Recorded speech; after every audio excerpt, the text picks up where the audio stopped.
We're back with some fun with another really super simple, easy background technique. So we use this gesso all the time to prime. I use it to tint my paints. I did something with one of the new stencils that blew my mind. Stencil, gesso, magic. So I've gathered up all the tools I need to create this background. I want to share something that's new with you in this release that has revolutionized how I make background papers. This paper is so super thick. And then guess what, added bonus? This little acetate sheet with the rainbow painting on the front you can use for another project. So that's what I'm gonna use, and we're gonna start with some gesso, a palette knife, and a stencil to create this background.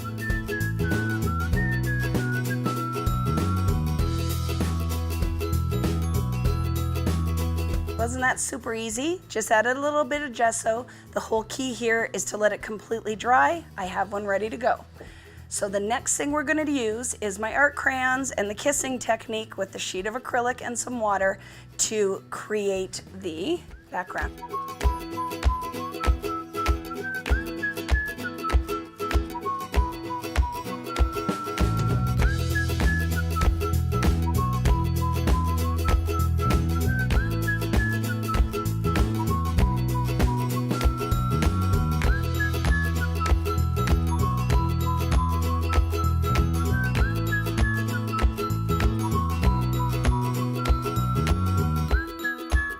So I know you guys, if you've followed me for a while, are pros at this. It never gets old. I love doing that kissing technique with the art crayons. But here's the magic with the gesso. Gesso really does resist art crayons. I know, it resists the art crayons. So once you get that background, you see the gesso doesn't really pop. So once this completely dries, all you need to do is go with a damp paper towel or baby wipe and then just buff.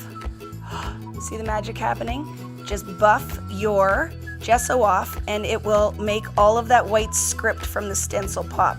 And if you happen to wipe off any of the little dark splotches I did, it's okay. Just go back in and add those. But at least get that little bit off, and that reveals the magic of gesso stenciling with art crayons to create super fun backgrounds.